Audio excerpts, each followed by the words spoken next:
اچھا شرارتی ہے یہ ویسے اس کا نمبر یہ لاک نہیں تھا. اس سے بڑی اس کی ایک بہن ہے اور 2 بھائی ہے، یہ چوتھے نمبر پہ، اور ایک اس سے چھوٹی بہن ہے اس کی. اچھا ماشاءاللہ. تو اس کو مطلب عمر اس سے بڑی بھی بہن ہے اس کی اور اس سے چھوٹی بھی بہن ہے، تو وہ تھوڑا سا وہ بعض اوقات وہ جس طرح بہن بھائیوں کا ہوتا ہے تو ہماری عثمان کے ساتھ اس حساب میں اٹیچمنٹ بھی زیادہ ہے. تو یہ تھوڑا شرارتی ہے دوسرے بہن بھائیوں سے، بٹ وہ غصہ دار ہے بچوں کی کسی ایسی چیز پہ کہ جس کو اپنے آپ پہ کرتے ہیں عثمان زیادہ تر. ضد ہے اس چیز پہ جو اس کو جو چیز اچھی لگے اس کی اس کی ضد ہوتی ہے کہ میری بات اور فوراً پوری کر دیتے ہیں، یا آپ نہیں کرتے؟ آپ نہیں، جو ہمیں ٹھیک لگ رہا ہو کہ اس کے لیے ٹھیک ہے وہ تو پوری کرتے ہیں. بہت دفعہ ہم اس کو آگے ریزسٹ کرتے ہیں، نہیں بھی سنتے بات. ریزسٹ کرنے پہ کیا کرتے عثمان؟ کیا کرتے ہو ضد پوری نہ ہو تو؟ ہے رولا ڈالنا ہے، شور شرابہ ڈالنا ہے، گھر سے بھاگنا ہے، یا کھانا نہیں کھانا؟ کیا کرنا ہے یار؟ بھوک ہڑتال ہوتی ہے، کیا ہوتا ہے؟ جب میں غصے کا کم ہوں تو غصہ بہت جلدی آ جاتا ہے. غصے کے کم ہے یا تیز ہے؟ سچی سے بتائے. غصہ بہت آتا ہے جی. تو پھر کیا کرتے ہیں؟ لڑائیاں؟ یہ چیزیں اٹھا کے پھینک دی تھا؟ وہ تو پھینکنے والی چیز تو بہت پرانے وقتوں کی بات ہے. آج کل بس شور کرتا ہوں یا پھر شاؤٹ کرتے ہیں. یہ بات میری نہیں سن رہا کوئی. یہ ہے لاڈلے کس کے ہیں؟ اماں کے ہیں یا ابا کے لاڈلے ہیں؟ زیادہ لاڈلے کس کے ہیں؟ اللہ نے یار بچہ کبھی ابے نے دیکھ رہے کبھی یار بتا دو یار. کچھ نہیں کہتے ابو. بات بتاؤ. ہاں ابو کا لاڈلے ہیں. پھر کٹ بھی ابو سے کھاتے ہیں. وہ تو کھائی تھی کسی زمانے میں، لیکن وہ پھر اماں کی طرف جانا پڑتا ہے نا. اپنی ہر بات کس سے ڈسکس کرتے ہیں؟ کہتے ہیں راز و نیاز کس سے کرتے ہیں؟ اماں سے کرتے ہیں یا ابا سے کرتے ہیں؟ وہ تو اپنے بڑے بھائی سے کرتے ہیں. بڑے بھائی سے کرتے ہیں. زیادہ اٹیچمنٹ بھائی کے ساتھ ہے، اور بھائیوں کی بہت بنتی ہے، بہنوں کے ساتھ نہیں بنتی. کچھ خاص نہیں ہے نا، خاص نہیں. تو کام تو بہنوں سے کرائے جاتے ہیں. کوئی کام ہو کوئی تو جا میرے لیے یہ لے کر آ جا. تو ایسا ہوتا ہے یا نہیں ہوتا؟ یا بہنیں بھی کہتی جل جل اپنا کام خود کرو؟ کس طرح سے ہوتا ہے؟ بس بانڈنگ ہے بیچ میں. ہاں سب کی. ٹھیک ہے. تو زیادہ بانڈنگ بھائی کے ساتھ ہے یا بہنوں کے ساتھ؟ بھائی کے ساتھ ہے. بہنوں کے ساتھ نہیں اچھی لگتی بہنیں؟ اتنی پیاری تو ہوتی ہیں، اتنا خیال رکھتی ہیں بھائیوں کا. تھوڑی بہت ہے بانڈنگ لیکن اب اتنی بھی کلوز نہیں. ٹھیک ہے، گڈ، زبردست. اچھا یہ ہوتا ہے جب بہت سارے بہن بھائی ہوں تو کسی کے ساتھ زیادہ بنتی ہے، کوئی زیادہ انڈرسٹینڈ کر رہا ہوتا ہے اور کچھ جو ہے انڈرسٹینڈ نہیں کر رہا.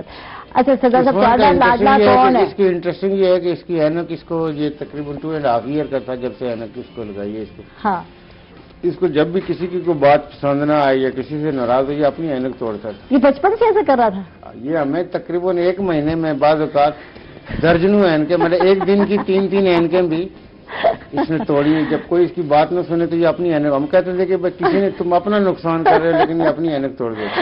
اچھا یہ بچپن سے یہی کر رہا ہے، یعنی کہ 2 سال کا تھا تب 2.5 ایئر کا تھا. اچھا تب لگی. ویسے ڈاکٹر نے تو اس کو ریکمینڈ کیا تھا کہ یہ پہلے لگائے لیکن وہ بچے لگاتے نہیں ہیں تو پھر 2.5 سے سٹارٹ کراتے ہیں. ٹھیک. تو آپ کا لاڈلا کون سا بچہ ہے سردار صاحب یہ بتایا؟ یہ فیصلہ دل کے قریب ہو. بچے سارے ایک جیسے ہوتے ہیں، فیصلہ کرنا مشکل ہے. بعض بچوں میں عقادت ہوتی ہے کہ وہ ضد سے آپ سے بات وہ نہیں عثمان ہنس رہا ہے. عثمان بھی ضد سے اپنی بات منوا لیتی ہیں، عثمان بھی اپنی ضد سے بات منوا لیتے ہیں. جو بڑے 2 بیٹے وہ اتنی ضد نہیں کرتے. ٹھیک ہے. عثمان آپ کو فیل ہوا کہ جو ہے 2 جو بڑے بھائی ہیں وہ زیادہ قریب ہے ابا کے، ہے نا؟ لگتا ہے نا؟ نہیں میں بس یہی سوچا کہ شاید بابا اصل جواب دے دیں کون ہے زیادہ کلوز. تو ابا نے نہیں دیا تھا، ہے نا؟ کون ہے کلوز بتائے. اب سچی سے باتیں عثمان ٹی وی کے تھرو جاننا چاہ رہا تھا کہ شاید آج جواب آ جائے. ہاں تو کون ہے ویسے زیادہ کلوز؟ بچے سارے ایک جیسے ہوتے ہیں. پیرنٹس کے لیے نہیں تو بچوں کو جو فیل ہوتا ہے نا وہ الگ ہوتا ہے. میرے اپنے جو فیلنگز ہوتے تھے نا وہ آج بھی وہی ہیں. مجھے لگتا ہے کہ میں اتنی زیادہ کلوز نہیں ہوں. اماں کے باجی زیادہ کلوز ہے. تو عثمان تمہیں کیا لگا کون یہ فیل کر رہے ہوتے ہے نا؟ وہ جو ہماری سب سے چھوٹی بیٹی ہے نا، ہاں تو وہ ہمارے فونوں کے اوپر اس نے میرے اور وائف کے فونوں کے اوپر جو ہے نا وہ خود نام اس نے جو ہے نا اس کی ڈائریکٹری میں وہ کر کے نا اس نے لکھا ہوا فیوریٹ چائلڈ. وہ بعض اوقات ان کو باقیوں کو تنگ بھی کرتی ہے کہ میں پیرنٹس کی فیوریٹ ہوں. ہاں تو بچے ایک دوسرے کے ساتھ کر رہے ہوتے ہیں لیکن پیرنٹس کے لیے مرحلے ایک جیسے ہی ہوتے ہیں. مشکل ہوتا ہے کہ یہ کیا ہے. ٹھیک ہے. لیکن عثمان اور جو بیٹی ہیں دونوں وہ ضد کر کے اپنی بات، جو بڑے دونوں بیٹے ہیں وہ اتنی ضد نہیں کرتے. ٹھیک ہے. عثمان کیا بننے کا سوچا ہے؟ کیا بننا ہے؟ بزنس مین بننا ہے؟ کیا بننا ہے؟ کیا سوچا ہے کیا بننا ہے؟ سوچ رہا ہوں یا تو بزنس میں چلا جاؤں. ٹھیک ہے. بابا کی طرح. ہاں. یا پھر آرمی میں چلا جاؤں. ٹھیک. اچھا یہ آرمی میں جانے کا خیال کیوں آیا؟ بچپن میں تھا نہیں چھوٹے ہوتے تب سوچ رہے ہوتے ہیں جہاز اڑاؤں گا یا یہ کروں گا وہ کروں گا آرمی میں جاؤں گا، تو کیا سوچا، کس طرح آیا ذہن میں؟ یہ ماما چاہتی تھی تو اس لیے. ٹھیک ہے، تو ویسے اینڈ میں جا کر بزنس میں جانا یہ مجھے پتا ہے، یہ زیادہ ہنس رہا ہے، ایسے ہی ہوتا ہے نا کہ بچوں کے رجحان آپ کے گھر والوں کو دیکھ کر ہی آتے ہیں، جب ابا بزنس میں ہو، ہاں انسپریشن ہوتی ہے. ٹھیک ہے، تو آپ کیا چاہتے ہیں، آپ کی کیا ان کو کیریئر کے حوالے سے میں یہ سمجھتا ہوں کہ کوئی ہم نے ان کے اوپر امپوز نہیں کر رہے، تو ہم نے ان کے لیے رکھا ہوا ہے کہ جی آپ جو بہتر سمجھیں آپ وہ کیریئر کا جو ایریا چوز کریں. ٹھیک ہے، تو ضد کس بات پہ ہوتی ہے؟ ضدی تو آپ ہیں، بتائیں کس بات، آج بات بھی ہم اگلوا کے رہیں گے، فکر نہ کرو. کس بات پہ ضد زیادہ کرتے ہو آپ؟ تنگ کس بات پہ زیادہ کرتے ہو؟ باہر جانے پر اکثر لوگ ہوتے ہیں میں دوستوں میں جا رہا ہوں اور نہیں جانے دینا، ایک ٹائم لمٹ ہے، نہیں تو میں جاؤں گا، کس بات پہ ضد ہوتی ہے زیادہ تر؟ گاڑی چلانے پہ. شاباش، یہ تو بہت جو ہے، میں نے آج تک وارث کو کار نہیں دی، گرچہ جو ہے ماشاءاللہ اب آپ کو پتا ہوگا 19 سے اوپر ہو گیا، لیکن میں نے اس کو گاڑی نہیں دی، تو میں تو ڈرتی ہوں.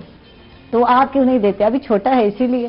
بالکل، یہ ابھی چونکہ اس کی ایج کم ہے اور ہم اس کو، میں یہ کرتا ہوں اس کو کہ جب میں خود اس کے ساتھ بیٹھا ہوں پھر میں اس کو اپارچونیٹی دیتا ہوں کہ ٹھیک ہے چلاؤ، تاکہ جو اس کا شوق ہے وہ پورا ہو جائے لیکن میری پریزنس میں پورا ہو. لیکن میں اس چیز کو ڈسکریج کرتا ہوں کہ ہم میں سے جو مطلب پیرنٹس میں سے کوئی اس کے ساتھ نہ بیٹھا ہو تو یہ ڈرائیو کرے. اس میں یہ ہوتا ہے کہ بچوں کا شوق ہوتا ہے لیکن وہ خدا نہ خواستہ کسی حادثے کا باعث بھی بن سکتا ہے، اس کے لیے بھی اور دوسرے لوگوں کے لیے بھی. بالکل، اس میں یہ کہ جہاں پہ رش نہ ہو، جہاں پہ کراؤڈ نہیں ہے، جو زیادہ کلیئر اوپن روڈ ہے، اس میں اگر کبھی اس کے ساتھ ہوتا ہوں تو میں اس کو کہتا ہوں ٹھیک ہے آپ اپنا شوق پورا کریں. ٹھیک ہے، یہ زبردست، یہ بہت خوب بات ہے، بہت اچھی بات ہے. آپ کے سامنے ملتان میں پچھلے دنوں میں پوسن روڈ پر ایک بچہ جو ہے ابھی ہارڈلی 10 سال کا بھی نہیں تھا یار، لوگوں نے تو 6 سال کا بنا دیا. 6 سال کا بچہ ہے نا، نہیں ہوتا چھوٹا، پتہ نہیں آپ اتنی ایج چھوٹی کہاں سے بنا، لیکن 10 سال کا بچہ جو ہے وہ بھی گاڑی نہیں چلا سکتا اور وہ بیچاروں چلا رہا تھا بچہ آرام سے، اور تو غلط ہے. پیرنٹس نے پھر کہا ہمیں تو پتہ ہی نہیں تھا ہمارا بچہ، تو سیکھا تو آپ سے بچے نے، تو ایسا تو نہیں کہ نہیں سیکھا، آپ نے سکھایا، ڈرائیور نے سکھایا، بچے کو سکھائے تو صحیح. تو اس معاملے میں آپ لوگوں نے بچوں کی حوصلہ افزائی نہیں کی، اپنی زندگی کو بھی اور دوسرے لوگوں کی زندگی کے لیے بھی وہ بالکل خطرے کا باعث بنتے ہیں اور یہ رسک کبھی نہیں لینا چاہیے. بالکل، کیونکہ بچے ناسمجھ ہوتے ہیں، اس ایج میں ان کو اتنی میچورٹی نہیں ہوتی، ان کو گاڑی فیسینیٹ کر رہی ہوتی ہے کہ جی ہم نے گاڑی چلانی ہے، لیکن اس میں پیرنٹس کو رسپانسبلٹی کا مظاہرہ کرنا چاہیے. تو صاحب ماشاء اللہ 5 بچے ہیں آپ کے، کس بچے میں آپ کو اپنا عکس نظر آتا ہے؟ یار یہ بچہ جب آپ دیکھتے ہیں اس کے حد پہ کہتے ہیں یار میں بھی تو ایسا ہی تھا. کس بچے میں نظر آتا ہے آپ کو میری طرح ہے، یہ بالکل میری طرح کی حرکتیں؟ ماشاء اللہ یہ ہے کہ مجھے لگتا ہے کہ ہر بچے میں کچھ نہ کچھ خدا کی طرف سے جو ہے نا کوئی انہیرٹ ہوتی ہے چیزیں، تو وہ ہر بچے میں کوئی نہ کوئی ایسی چیز ہے کہ جس سے مجھے یہ لگ کے تو یہ فیل ہو رہا ہوتا ہے کہ یہ چیز مجھ میں تھی اور ان میں بھی گئی ہے. وہ کسی کے لیے کیئر ہو سکتی ہے، کسی کے لیے اچھا سوچنے کا ہو سکتا ہے، تو یہ بات چیزیں جو ہوتی ہے نا گاڈ گفٹڈ ہوتی ہے. ماشاءاللہ یعنی کہ ہر بچے میں آپ کو لگتا ہے میری چیزیں جو ہے پائی جاتی ہیں. زبردست، بہت بہت شکریہ، نائس پرسنالٹی، بہت اچھا لگا آپ سے مل کر، ملاقات ہوئی.